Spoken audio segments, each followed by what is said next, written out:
White Oak Lake Park, a story by Carey Henderson. Jake had bought, on damn near a whim, one of those tiny pull-behind camper trailers. Not much room for more than one person. One had to duck down in order to even get into it. The thing looked like a silver teardrop with windows, a small door, and wheels, but it suited what he wanted. No one was traveling with him anyway.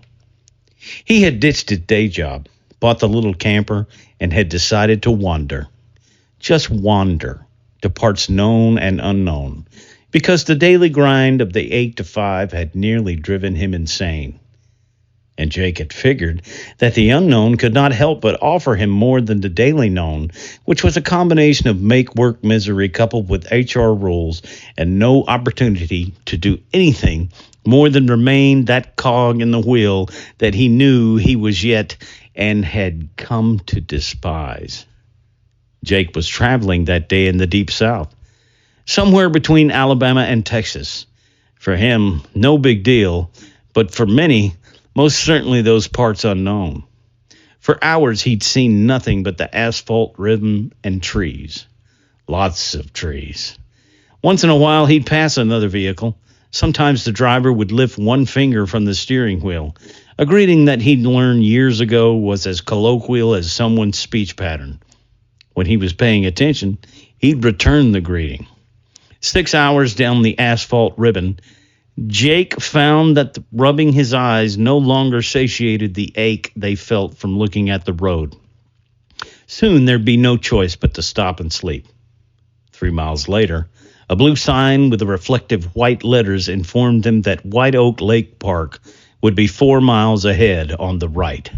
Jake forced himself to pay attention to the right side of the road, and, sure enough, 4 miles later, he saw the sign pointing him to the old dirt road leading him to White Oak Lake. The old Bronco 2 that he drove bounced on the dirt road, grooves driven into that dirt by rain and weather.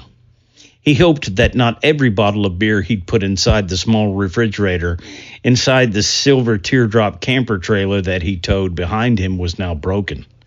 More than once, Jake saw odd symbols carved into the old oak trees that occasionally split the dense pine trees. Something within him told him to look carefully at them, see them for what they were, and to turn the truck around at the first available opportunity. Jake brought thoughts off to worry of the road and the risk of abandoning everything for something that kept feeling like a whim. After what seemed like miles, he came to a gate and a small security hut. When he drove up to that hut, he saw that no one was in it, only a sign in the window that read, "Place your donation in the box. The gate will open. Enjoy your stay at White Oak Lake Park." Jake noticed the box below the window of the security hut. The same symbols that he'd seen on various oak trees while driving in were carved into the box. He dismissed whatever he was thinking to weariness and superstition. Superstition recalled in his mind by darkness. He pulled out his wallet and dropped $10 into the donation box. He looked for some sort of technology, a sensor, a camera, anything to determine whether money had been donated, but he saw nothing. When the gate began to rise, Jake heard his mind tell him that he should have just backed up, turned around, and left, but he was too tired to care. As the truck bounced down the old dirt road with its odd rhythm, Jake began to wonder where he was supposed to set up camp. The forest leaned into the road on both sides, the feeling all but unnerving, as though the road would either suffocate any poor victim or perhaps it would never end. Finally, the road broke, forking, a sign reading campgrounds to his right. He veered right and soon saw a group of campsites. Spread out in those sites were 3 large camper trailers, 2 massive RV buses, and several tents. But what Jake did not see were people. Though it had been dark for a while, it was only 8 p.m. Thus, not seeing any people merely caused that still small voice in the back of his mind to get a bit more volume as it told him to leave. After driving a few hundred more yards into the camping area, Jake pulled into an empty lakefront site. He switched the ignition off and looked out the passenger side window at the lake. Clouds blocked the moon for the most part, but he could still see the water. A moment or two later, he popped open the glove compartment, removed a flashlight, and opened the door. Stepping outside, he looked for what he did not expect to find: an electrical outlet. Just in case, a generator sat in the back of the old Ford, but to his surprise, Jake found that he wouldn't need it. An electrical outlet box rose out of the dirt, a strange sentinel in such a weird, primitive place. Soon the cable from the silver camper was plugged into the outlet, and Jake looked forward to a cold beer. He opened the door, knelt inside, and turned on a small lamp. Then he pulled out a cold beer from the tiny refrigerator. With a key, he popped open the back window of his truck, pulled out a folding chair, and set it up beside the lake. The clouds rolled. At times the moon shone. And with a few sips of beer, Jake quietly celebrated leaving his old life behind. About 3 hours and many beers later, he switched off the small lamp inside the camper, and the malted hops and sounds of the lake put him to sleep. At 7 a.m. the next morning, Jake sat eating eggs and bacon, taking in all of nature as it played out before him. Never had he tasted food with so much flavor. Never had he seen the sun quite so brilliant.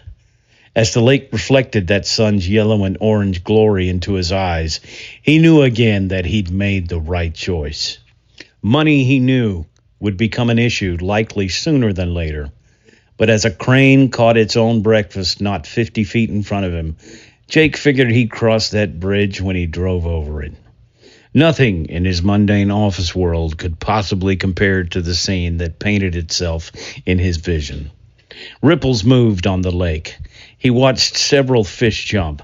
For a time, he stopped eating, enchanted by the spectacle entirely, high as though he ingested some kind of wonderful drug, knowing that he had not.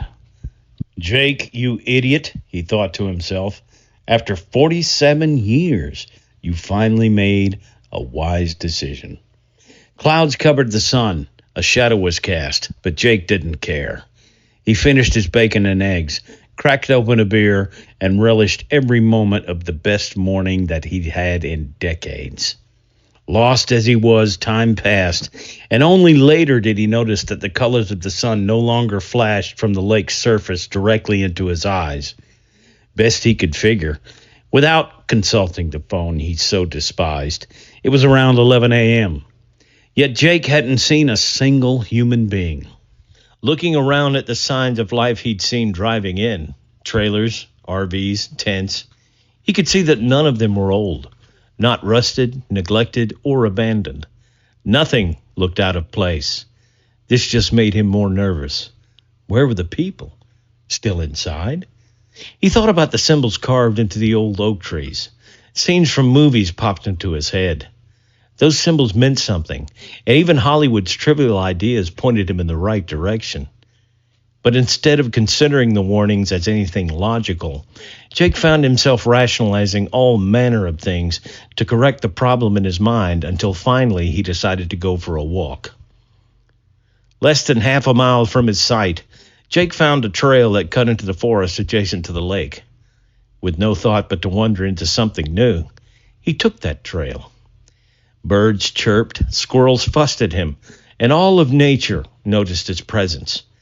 More than a few times he would stop, tilt his head back, and look straight up at the rising trees as they made an opening for the blue sky adrift with white clouds that were becoming darker the longer he wandered. To his right, he could hear the lake as it sloshed against the bank. All of it, to him, was magical.